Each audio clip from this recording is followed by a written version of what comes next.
চট্টগ্রাম বন্দর বিদেশিদের হাতে দেয়া রাখাইন করিডোর, স্টারলিংকের সাথে চুক্তি, কাতার ও তুরস্কের অস্ত্র তৈরি কারখানা স্থাপনের তৎপরতা অবিলম্বে বন্ধের দাবি জানিয়েছে চট্টগ্রাম বন্দর অভিমুখে রোডমার্চ থেকে। শনিবার বিকেলে বন্দর পৌঁছানোর পর বাম দলগুলোর সমাবেশের মাধ্যমে শেষ হয় এই রোডমার্চ।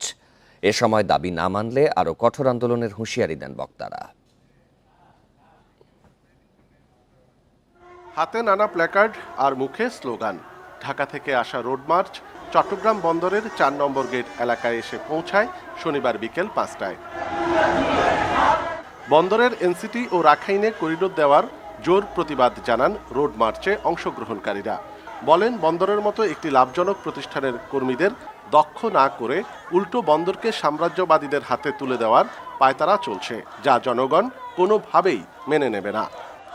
আমাদের বন্দর নিয়ে যদি এই ধরনের সাম্রাজ্যবাদী কোনো চক্রান্ত করা হয়, এই ধরনের বেসরকারীকরণের যদি কোনো চক্রান্ত করা হয়, আমরা এটার বিরুদ্ধে আসলে রুখে দাঁড়াবো। বন্দর এবং আমাদের দেশের যারা এই বিষয়ে পড়াশোনা করছে তাদেরকে আসলে ধীরে ধীরে বিশেষজ্ঞ করে তোলা।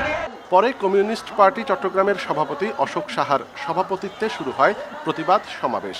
এতে বিভিন্ন বাম দলের কেন্দ্রীয় ও চট্টগ্রাম বিভাগের বিভিন্ন পর্যায়ের নেতারা বক্তব্য রাখেন। অন্তর্বর্তী সরকার এখতিয়ার বহির্ভূত কর্মকাণ্ড নিয়ে বেশি ব্যস্ত বলে অভিযোগ করেন তারা।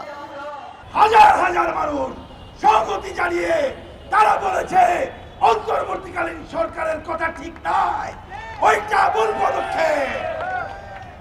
আমরা তাই পরিষ্কার বলি, 1 সেকেন্ড দেরি না করে ঘোষণা দেন, আমরা বন্দর লিজ দেব না। সংস্কার প্রয়োজন, তারপরে একটা নির্বাচন দেবে, কিন্তু ইউরোপ সরকার সে পথে হাসবেন না, তার এখতিয়ার বহির্ভূত ভাবে। সমাবেশের শেষ দিকে ছাত্র ইউনিয়ন ও উদীচীর দুই পক্ষের মধ্যে হাতাহাতি হয়। এতে আহত হয় একজন। অনুপম শীল, ইন্ডিপেন্ডেন্ট নিউজ, চট্টগ্রাম।